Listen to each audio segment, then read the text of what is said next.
Good morning, everyone. Nice to be here with all of you after some time. Sumantra, I've been chasing me for many days.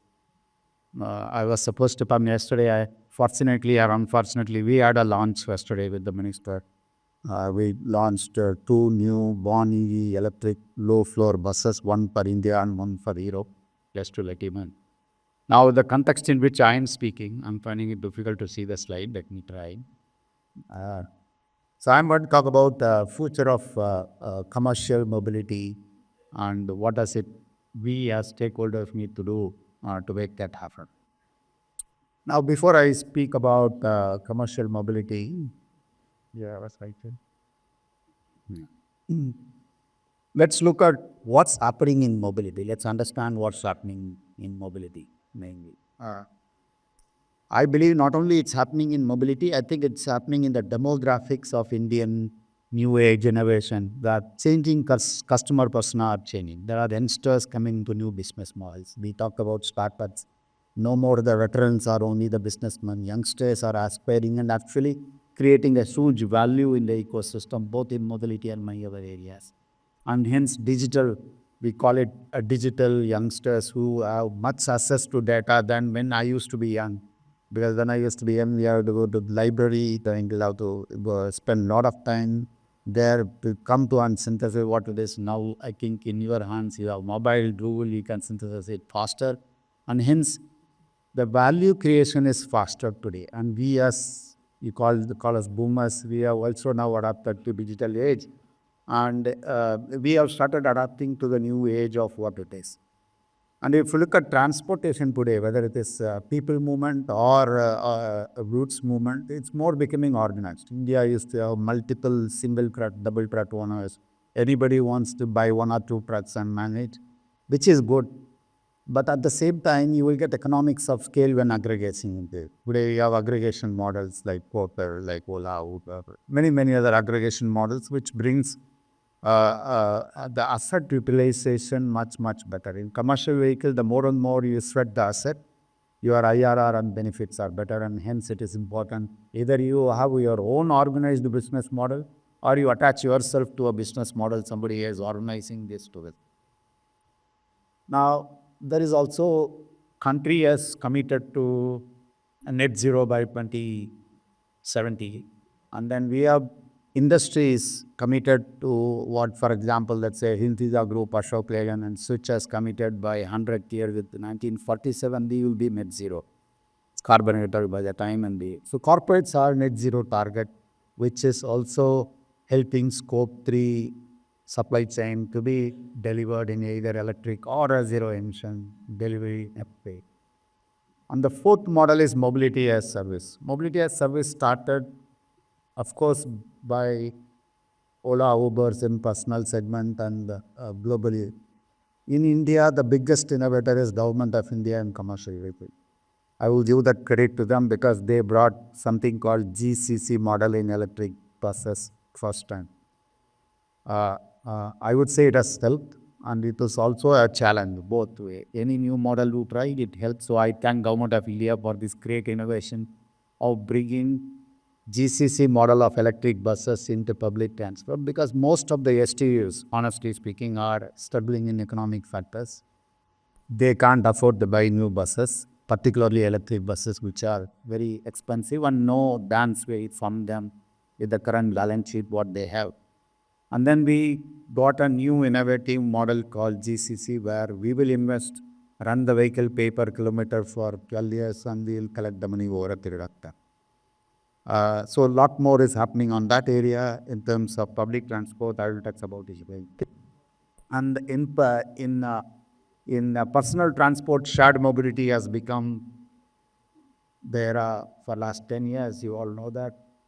I think more than shared mobility of a car. It started with shared mobility, but I think today we are talking about taking our own Ola, Ubers, and we don't share that anymore. We share the asset, but we don't share the ride. It's important that if India has to go at 7-8%, and mobility plays an important role in economic factor, 50% of our travel has to go to public transport. We have to catch either a metro or a public transport bus. because you can't afford 140 crore people or 1.4 billion people to travel in cars in this country. So India is a multi-modal transport model. If we have to provide mobility to every citizen in the country, and it needs two-wheelers, three-wheelers, public transport, rapid transport, cars, and many more. And that's more important to us.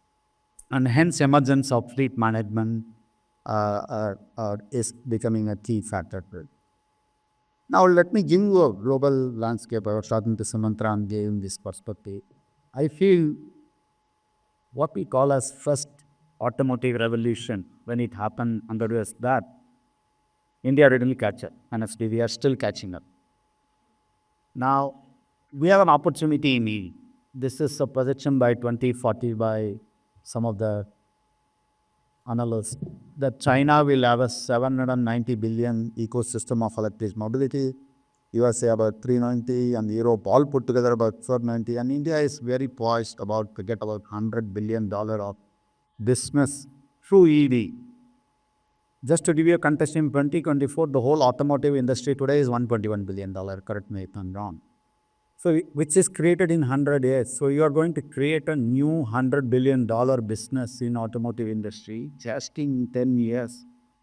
And this needs policy, industry, consumers, and a big thinking to happen. This can't happen only if we start looking at how we are looking auto industry today. And I would still say I'm disappointed to see this 100 billion. There is no reason why we can't be more than 490 billion. Because we are a state like European Union in India, and if we really work hard between government, industry, and consumers, India is not the market. You can actually supply to the whole world. One of the studies says, I'll just give you an example. If Europe has to electrify what they have been talking about electrification, they need about 1,000 gigawatts of battery capacity to be built in that country, which they can't do. And by 2030, they need about 2,000 gigawatt of our battery. And as of today, announced battery capacity is 900 gigawatt. So where will the 1,100 come from? It will come from the other country, neighboring country. Why can't India look at battery manufacturing, not for India, but for the globe? This 100 billion will come to 200 billion just by one move. So I feel EV is an opportunity as a country to leapfrog in terms of value add in supply chain for not only automotive finished products, but also for components like battery, like motors. And we have a skilled and affordable labor in India. We have quantity, quality, and aspiration, all three put together in our workforce. And there is no reason why we should be under the year. So if I will be disappointed by end of this decade, we are really under the year. Now coming back to the area which I have to talk, which is commercial vehicle. Commercial vehicle in India is very unique. I would say one of the most regulated place. Suddenly your axle load cases changes. Suddenly new regulation comes. Really, the industry needs to really tune up to a lot of new challenges. But having said that, looking at light commercial vehicle and electric buses, which are the two big areas which will adapt to electric mobility, there is a hope that about 12 to 20% of electrification will happen in this sector. Thanks to government of India, I think buses full credit goes to run, whether it is FAME 3, FAME 2, PME bus seva, or PME bus. I think plenty of focus are coming. Niti Aayog's help to release the model tender document for GCC has rationalized specification across states. Now we are actually making one bus. Yesterday I said the bus we launched is that one specification of bus. We have 2,000 orders across the states to give it in Delhi, Bangalore, Chennai, all in one spec. Earlier, each state used to give a different spec. Thanks to we becoming one spec for that tender, it really helps the industry to adapt faster. And most importantly, you can see that we are looking at about 12% of city bus adoption in EV last year to about 70% in EV, only on city buses. That's going to be about 12,000 electric buses per annum by FY30. That's a huge potential. And still, where we will be number two in the world after China if you do that.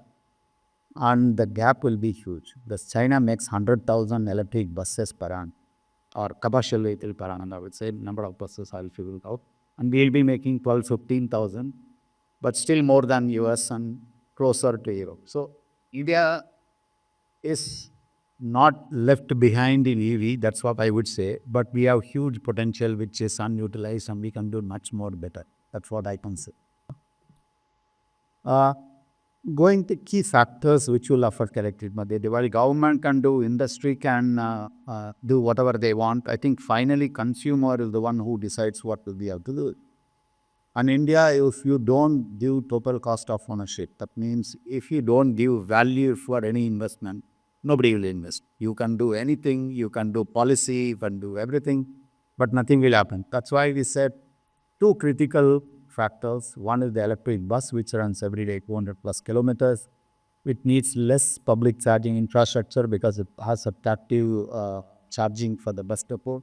And last mile, mid mile light commercial vehicles, which are in N1 category and N3 category, are the one which will be electrified because the last mile and mid mile cost of logistic is the highest in the whole value chain.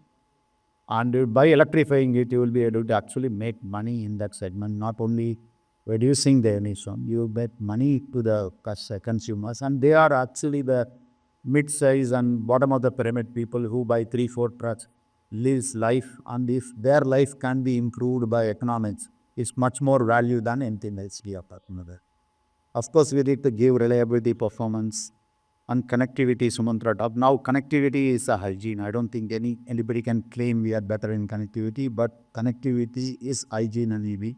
It brings in lot of transparency in the concept. Today, nobody knows how many diesel is done, where the vehicle is parked, how it is utilized, can we do it better? I think by EVs and our connectivity system which we have, I think we exactly can tell every single step where we take about 2 terabytes of data every day from a vehicle and we do analysis, we do diagnostic, prognostic, we do digital twinning, a lot of things can be done. I think India is the human capital for software and IT industry and we can do wonderful things around it.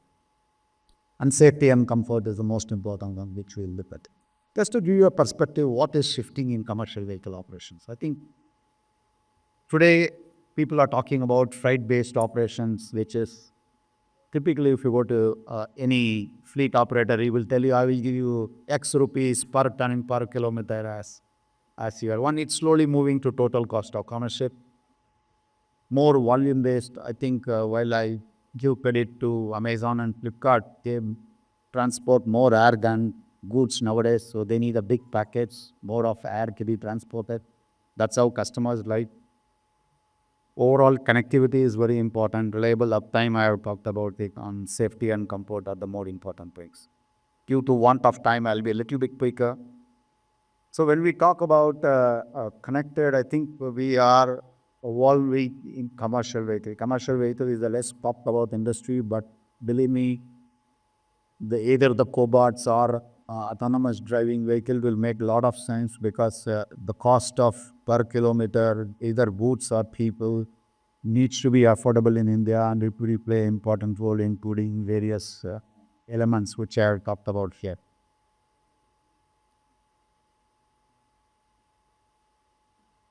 I think safety is very, very important. I think with the lifestyle and what's happening, I think safety is taking a primary role today in car industry, which should have taken at least few years back.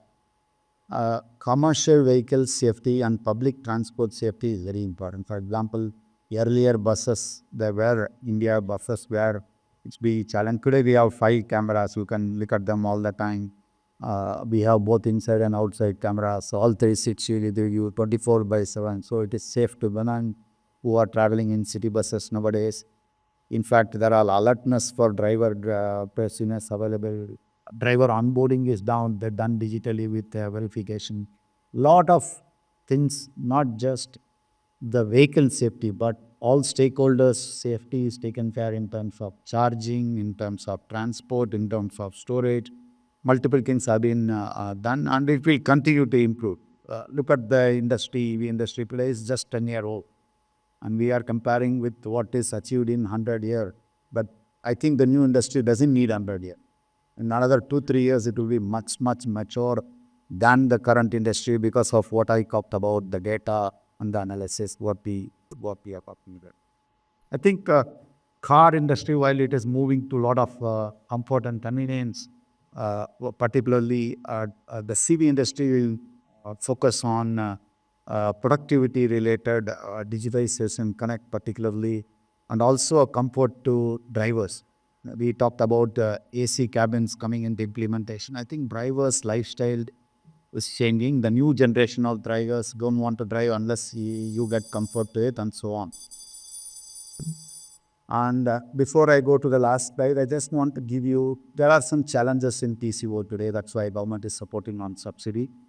And as I said, LCVs, we see that in year 1, 2 with the current subsidy, we'll be able to break even and consumers can get very good operations there. Bus would be about 4-5 years.